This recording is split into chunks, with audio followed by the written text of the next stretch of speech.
out here doing our Sukkot. Um, I shared a meme on Facebook. I thought it was pretty funny. It said, "I don't got a pocket full of sunshine that's a Glock."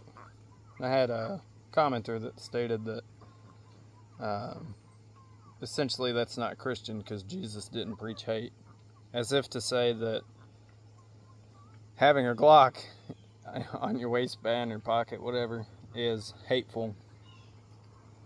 So I want to clarify some things. I want to clear some things up. Number one, Messiah himself states in Luke 22:36 that he who does not have a sword, sell your cloak and buy one, right? Now, obviously there's a difference between a sword and a Glock, but if we apply the modernity standard, which I don't typically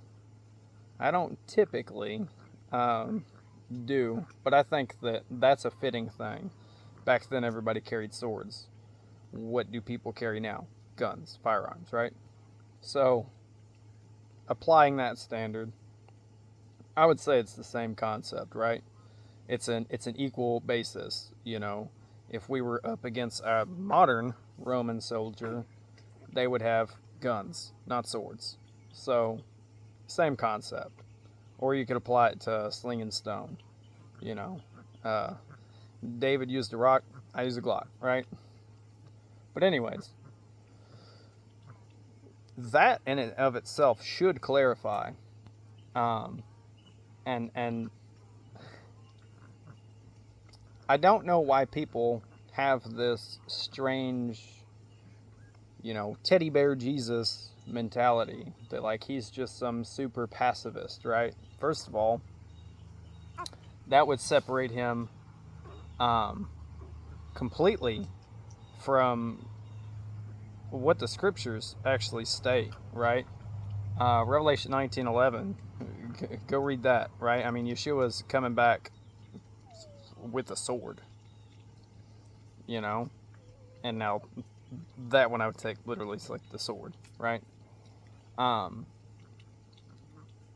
it's not teddy bear Jesus, man. Yeshua was not a pacifist. I mean, he was in the temple and seen the money changers in the temple complex, right?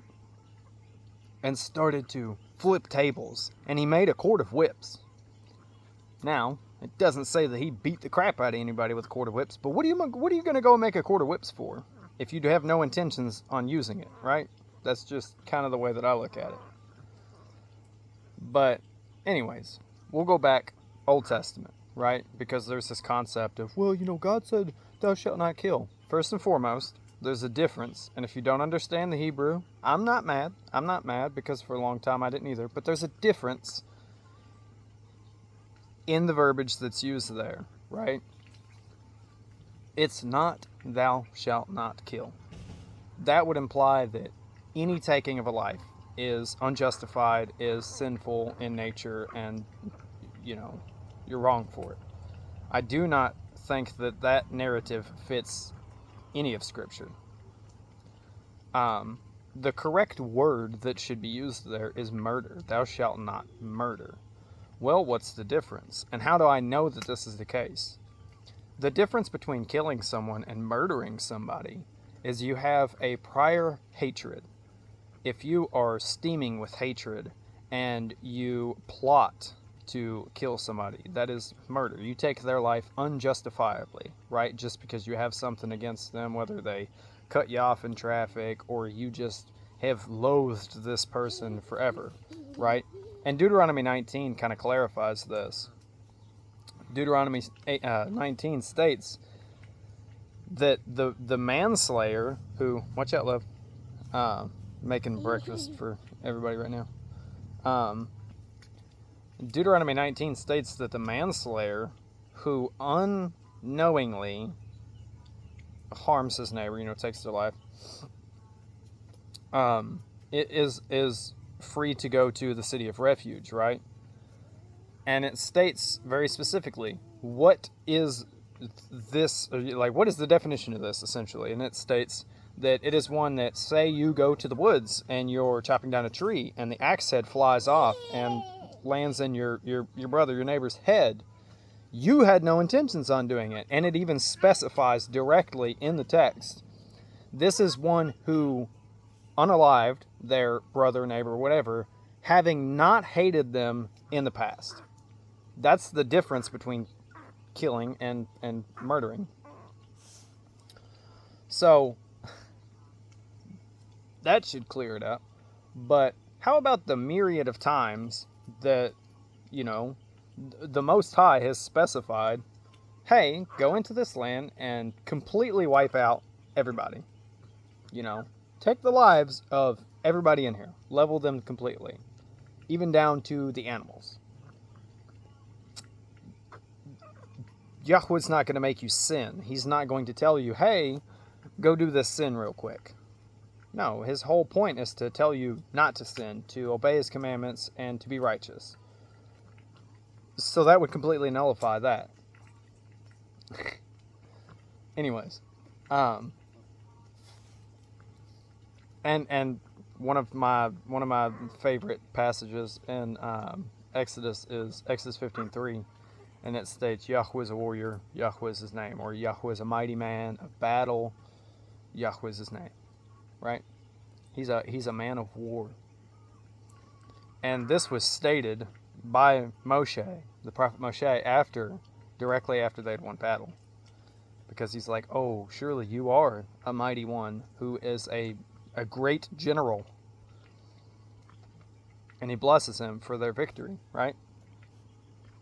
So, nothing in this teddy bear Jesus outlook that modern Christians have it fits the narrative of the Bible at all.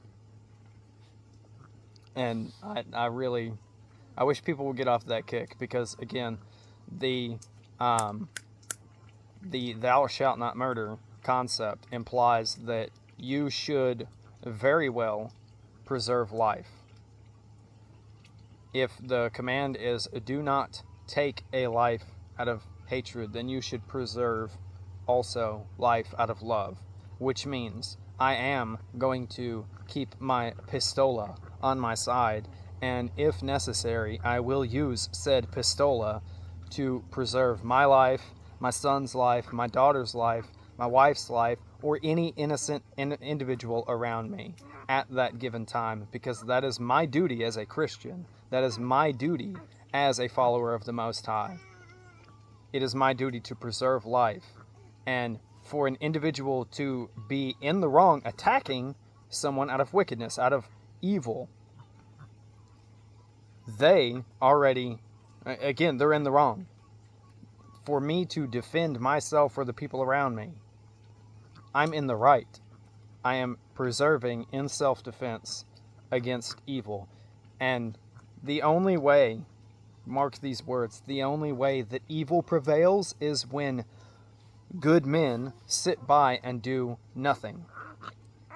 You cannot stop evil with passivism. You just can't. And for more references, go through the entire Torah. Go through the entire Torah, because these things still apply. And the standard is very clear. And even the penalties for breaking things are very clear. There is no pacifism. You need to be a mighty individual, but have the ability to stay your hand, to bridle yourself from lashing out without self-control, which again, self-control is one of the fruits of the Spirit. That is what meekness is. And I've talked about this before. Meekness is having the sheer capacity to destroy somebody and staying your hand. I hope this helps. Bless you guys, and shalom.